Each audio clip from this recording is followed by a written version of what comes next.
अच्छा, मैं आपको बताऊं कि मैं आपसे क्यों मिलना चाहता था या क्यों ये करना चाहता था। एक व्यक्ति आपके पास गए थे, उनका समय थोड़ा कठिन चल रहा था।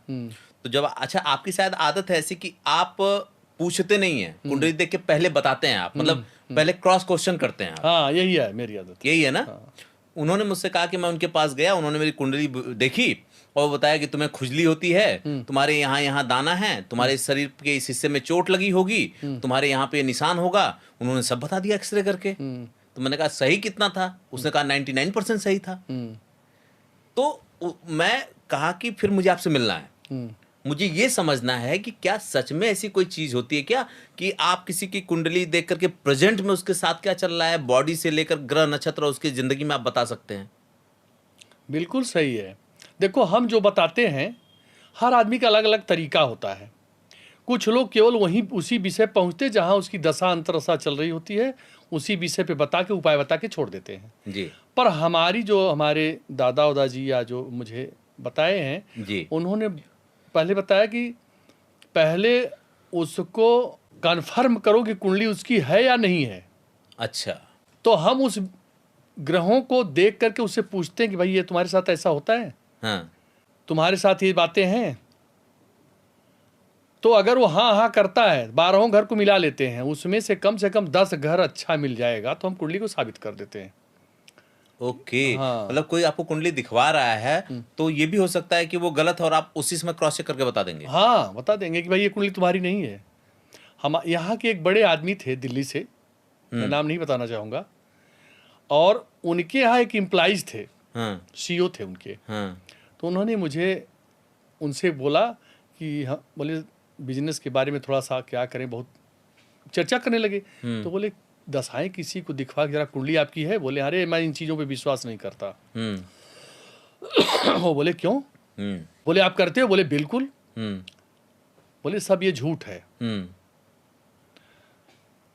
बोले तो मैं एक पंडित जी से मिलवाता हूँ आपको। बोले नहीं नहीं, मुझे किसी पंडित जी से मिलना नहीं है, सब झूठ बोलते और फंसा लेते हैं। तो बोले अच्छा चलो ठीक है, आप फ़ोन पे बात कर लो।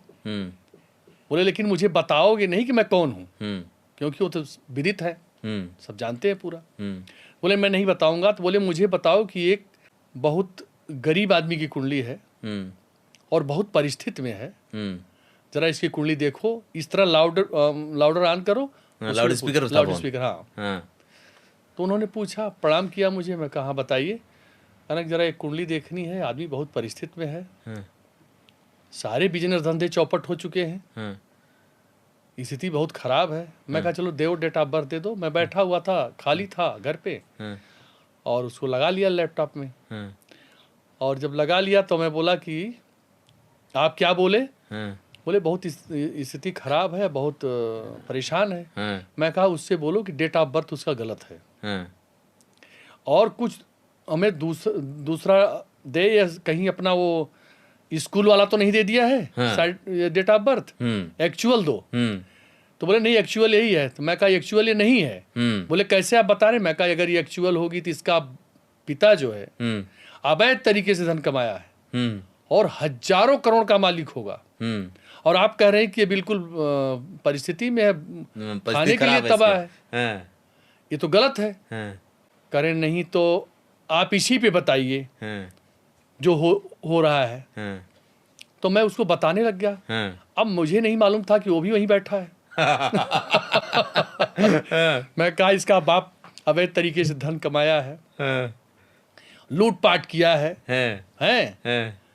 सब कुछ बताने लग गया। तो वो कुछ 2-4 शब्दों के बाद बोला रुक जाओ। बोले गुरुजी प्रणाम। हाँ। हम क्लियर बोले इन्हीं की कुंडली है। मैं कहा भैया आपकी कुंडली अगर ये है तो ये चीजें आपके साथ नहीं हो रही हैं कि हो रही हैं? बोले नहीं नहीं बिल्कुल यही है। तो आप मिलेंगे कब? तो मैं कहा मिलूंगा अब आगे जैसा भी समय होगा, कल परसों में बात करके। फिर वो मुझसे मिला और मेरे मतलब साथ हो गया, सानिध्य में हो गया। तो अरे अब आप जो आपको आजमा रहा है और आप उस पर खरे उतर गए तो सारे भ्रम तो टूट जाएंगे ना उसके बाद। लेकिन देखो मैं एक बात बताऊं, जैसे किसी ज्योतिषी को आजमाने के लिए कोई जाता है तो ये बहुत गलत बात है, क्योंकि ये ईश्वरीय विद्या है। अगर एक ज्योतिषी किसी के यहाँ जाता है, एकदम सही बता रहा हूं, तो समझो ईश्वर का आदेश है। ईश्वर का आदेश हुआ तो उसके यहाँ जा रहा है वो, उसका कुछ अच्छा लिखा हुआ है आगे। नहीं तो ज्योतिषी या वास्तु इस तरह के लोग जो होते हैं ईश्वरी विधा वाले, वो जब जाते हैं तो कुछ न कुछ ईश्वर का आदेश होता है जी। अगर वहां नहीं गए या आप वो नहीं मान्य किया या कुछ उनको शब्दों से अच्छा नहीं लगा हाँ। तो वो वहाँ उसको कष्ट होता है, और वो ईश्वर का एक तरह से वो है, क्योंकि वो ईश्वर के आदेश पे ही चलता है। गुरुजी एक सवाल है, बातचीत बहुत लंबी होगी लेकिन मुझे लगता है कि इसको 2 पार्ट में करना पड़ेगा, हमें फिर एक बार बैठना पड़ेगा, लेकिन कुछ सवाल हैं जो मैं तेजी से पूछना चाहूंगा। बताइए। वो ये बताएं कि आप सबको उपाय बताते हैं, सबकी बात करते हैं, सबकी कुंडली देखते हैं, क्या इन ग्रह नक्षत्रों की चाल को अभी कभी अपने घर के लिए, अपने लिए, अपने बच्चों के लिए आपने देखा है? देखो मैं तो आपको बताऊं कि एक एक कदम, अगर कपड़ा भी पहनता हूं तो सोच के पहनता हूं कि किस ग्रह का है और कौन सा ग्रह चल रहा है। मैं तो अपने ऊपर ज्योतिष के ही अनुरूप चलता ही हूँ। अच्छा। और मैं बहुत डरता हूँ ग्रहों से, क्योंकि मैंने ईश्वर को तो देखा नहीं, लेकिन ग्रहों को रोज देखता हूँ जी, और रोज पाला पड़ता है।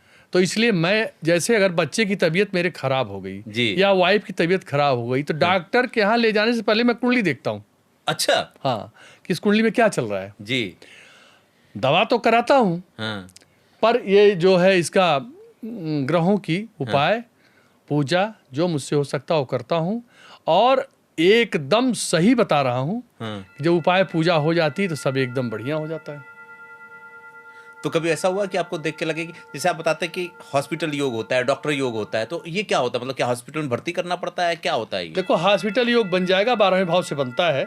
अगर बन गया है कुंडली में तो उसको हॉस्पिटल जाना ही पड़ेगा जी। तो हम लोग कई बार उपाय के लिए व्यक्ति को पहले बता देते कि इस टाइम जाकर के हॉस्पिटल में आप एडमिट घूम के चले आना। अच्छा। हाँ, आप लोग जेल की रोटी भी खिलवाते हैं? हाँ, कि चले जाओ जेल में, हाँ। घूम टहर के चले आओ, किसी से मिलना है तो मिल के चले आओ, थोड़ा सा उनसे तालमेल हो जाएगा। ये उपाय है, ये टुटके हैं, टोटके हैं। वहां से जाकर के अपना चला आएगा व्यक्ति जी, तो उसका योग खत्म हो जाएगा। अच्छा, ज्योति और ईश्वरी सत्ता में मतलब क्या नजदीकियां हैं या क्या संबंध है? देखिए, ज्योतिष और ईश्वरी सत्ता दोनों ही जी एक समझो जी। है। ज्योतिष का मतलब होता है ज्योति से तालमेल रखना। ज्योति जो दिव्य ज्योति है जी। ईश्वर जितनी रचनाएं किया है इस पृथ्वी पे, जितने जीवों की, वह ग्रहों के ऊपर छोड़ दिया। अच्छा। कि इसकी देखरेख तुम लोग करना जी। तो और ग्रह क्या है? ग्रह और नक्षत्र, 27 नक्षत्र और 9 ग्रह जी, यही देख रेख करते हैं जी। तो नक्षत्रों के आप देखते हैं जो आकाश में तारे दिखाई देते हैं, जी ये समझ लो ईश्वर के सीसीटीवी कैमरे लगे हैं जी। वो बिल्कुल आप कैमरे के कैद में हो, जो कुछ करना करो, और आप पे निगरानी बनी हुई है। और वो सब निगरानी करके एकत्रित कर लेंगे जी। आपका फुटेज निकाल के इन 9 लोगों को दे देंगे। अच्छा, और उस पे पूरी चीजें वो निकल, ऐसे- जो जानते हैं उसको, वो ईश्वर के यहाँ सीसीटीवी के जाएगा। फुटेज के जानकार, वो उसको देख लेंगे। देख लेंगे भाई देखो ऐसे ईश्वर का एक भाई देखो तुम लोग इसको दंड दो, क्या करो, जो कुछ करो। कितना % सही मानते हैं कि कितना % आपकी गणनाएं बिल्कुल सटीक बैठती हैं? देखो, ज्योतिष 100% तो कोई बता ही नहीं सकता। जी, ईमानदारी से बोलते हैं इस बात को आप। हाँ, अगर बोलता है कि मैं 100% का, तो झूठ बोलता है। जी अगर अच्छा ज्योतिषी होगा तो 60%, 70%, जी। बहुत अच्छा होगा 80%, 20% ईश्वर के हाथ में है। हाँ। वो किसी को नहीं मिल सकता, क्योंकि 20% तो वो करता है जो कुछ करता है। हम ईश्वर के लेखा जोखा को आप लोगों को बता देते हैं, और उसमें कितना % सही है ये तो भाई ईश्वर उसमें अगर मदद कर दे किसी की तो गलत भी हो सकता है। बात तो सही। ईश्वर मदद कर दे, जैसे हमारे में ग्रंथों में लिखा है कि किसी योगी की कुंडली मत देखना। अच्छा, ऐसा क्यों? क्योंकि योगी कुंडली चेंज हो जाती है, वो तो जैसा चाहेगा वैसा बना लेगा। अच्छा। अगर कोई योगी है, योगी पुरुष है, तो उसको क्या है, न स्त्री की जरूरत है न धन की जरूरत है, और इसी पे पूरी दुनिया घूम रही है। इसी के चक्कर में पूरी दुनिया तो चेंज कर देगा ना अपनी कुंडली को। जी। जब उसको कोई लालच नहीं, जैसे आपको किसी से कोई लालच नहीं है जी। तो आप किसी को क्या समझेंगे, चाहे वो अरबोपति हो, हाँ, उससे क्या मतलब है। सही बात है। तो वो लोग तो कंदराओं में बैठे, न उनको भोजन की जरूरत है न धन की जरूरत है, तो उनके ऊपर कुंडली क्या चलेगी, आप बताओ। बात तो बिल्कुल सही है। अच्छा, एक सवाल गुरुजी, आखिरी सवाल होगा, क्योंकि और मैं आपके साथ दोबारा भी आपका समय चाहूंगा। कैमरे पे इसलिए बोल रहा हूँ कि जो बाकी लोग देख रहे होंगे, बहुत से सवाल होंगे जो बचे होंगे, और मैं इनसे कहूंगा इन लोगों से कि ये अपने सवाल को पुटअप करें। उन सवालों को लेकर के फिर मैं आपके साथ बैठूंगा। मुझे ये बताएं कि आप इस डिजिटल दुनिया से दूर क्यों रहे, और मैंने सुना है कि अब बहुत दबाव के बाद आपने एक अनुसंधान केंद्र खोला है जिसका नाम अध्यात्म ज्योतिष नक्षत्र अनुसंधान केंद्र करके है। तो दूरी क्यों बनाए रहे आप इस डिजिटल दुनिया से? देखो, हम ये चाहते हैं कि जो मुझसे जुड़े मैं उनका अच्छा भला कर सकूं। पता लगा कि हम बैठ गए हैं, रोज 100 लोगों की कुंडली देख रहे हैं, ऐसा कोई कर नहीं सकता। ये उसके साथ समझो कि वो धोखा हो रहा है। अच्छा, 2-4 कुंडलियां देखने के बाद मना किया है कि 2-4 कुंडलियों के बाद आप चुप हो जाइए, क्योंकि आप ईश्वर नहीं हैं, पुरुष हैं। इतना ज्ञान आपके पास नहीं कि 100 कुंडली निकाल के दे देंगे, 50 कुंडली निकाल के। 2-3 कुंडलियां देख लिए, उसमें जो पूजा पाठ उपाय दे दिए तो गहन अध्ययन से कर सकते हो। बाकी तो सब फ्रॉड चलेगा। तब आप दूसरी दुनिया में पहुंच जाएंगे जहां धन कमाने की इच्छा है। एक व्यक्ति कितनी कुंडली देख सकता है अगर सही से देखे तो? देखो, सही से देखे तो एक दिन में 3 कुंडली देख सकता है, 3-4 बस। अच्छा। क्योंकि इतने चार्ट, 16 चार्ट होते हैं। हाँ। जन्मांक चक्र को लेकर के 16 चक्र बनते हैं। अब बताओ, 16 चक्र को देखना आसान तो है नहीं। तो मतलब जो लोग आजकल मार्केट में देखते हैं और फटाफट 10 मिनट, 15 मिनट, आधा घंटा, वो तो केवल एक चक्र देखते हैं बस, जन्मांक चक्र। वो और आगे जाते ही नहीं, जबकि 16 चक्र है। क्या नाम है, खोडस वर्ग हाँ, कुंडली बोली जाती है। उसमें कैसे ग्रह कहाँ कहाँ पहुंचे हैं।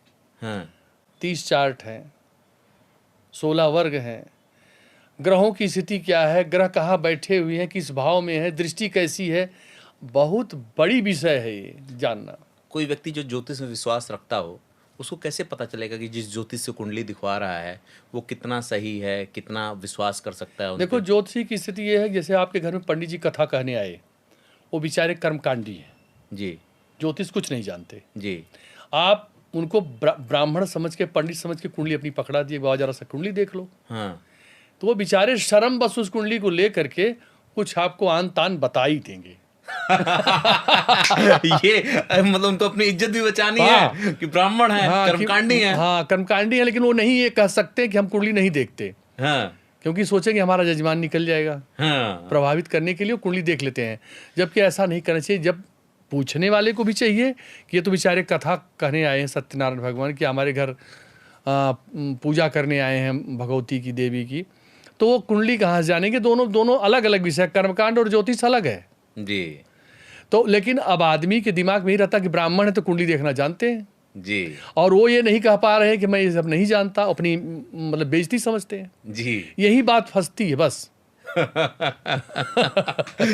तो मैं आप लोगों से कहना चाहूंगा, ये एपिसोड लंबा चलेगा, जरूर इसको लेके दोबारा आऊंगा। आप लोग इसी वीडियो के नीचे अपने कमेंट में वो सवाल भेज दीजिएगा जो आप पूछना चाहते हैं। एक बड़ी बात निकल के आई कि हर ब्राह्मण जो जानता है या कर्मकांडी है वो ज्योतिष हो, ये जरूरी नहीं।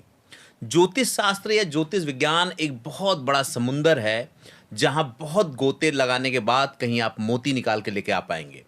और उसमें भी सबसे बड़ी बात कि एक अगर बहुत अच्छा ज्योतिषाचार्य है तो 3 से 4 कुंडली वो सही तरीके से देख सकता है, क्योंकि एक कुंडली में 16 चार्ट होते हैं और 16 चार्ट के अंदर घुसना पड़ेगा और कहाँ पे क्या लिखा हुआ है उसको निकालकर बाहर लाना होगा। तो अगर आप किसी ज्योतिषी के पास जाते हैं, तमाम लोग बैठे हुए हैं, कुछ लोग पढ़ के बैठे हुए हैं, कुछ लोग साधना करके बैठे हुए हैं, तो अगर आपको कोई गफलत हो तो अपने कॉमन सेंस के जरिए भी आप ये पता लगा सकते हैं कि जिसने आपकी कुंडली देखी है वो किस तरह से देखी है। और अब आपको ये पता चल गया होगा कि ये शो मैंने क्यों किया। क्योंकि ये शो एक ज्योतिष के ऊपर नहीं था, ये पॉडकास्ट एक ज्योतिष के ऊपर नहीं था, बल्कि कुछ ऐसी मेरी जिज्ञासाएं थी जिसके लिए मैंने ये शो किया। मुझे बताया गया कि एक व्यक्ति ऐसा भी है, जैसा कि मैंने आपको बताया कि आपकी कुंडली हाथ में आते ही वो आपको स्कैन कर लेते हैं। स्कैन करके पहले वो आपको बताते हैं, कुछ चीज़ें आप छुपाते हैं, कुछ में आप हाँ बोलते हैं, उसके बाद वो आपकी कुंडली पे आगे बढ़ते हैं। अगर आप चाहते हैं कि आपके सवालों का जवाब मिले या कुछ ऐसे सवाल जो कॉमन हैं, तो आप इसी वीडियो के नीचे कमेंट में डाल दीजिए। बहुत जल्दी जब हम इस शो को लेकर के आएंगे तो आपको उन सवालों का जवाब जरूर दिलवाएंगे। मिलते हैं नेक्स्ट एपिसोड में एक अलग शख्सियत के साथ।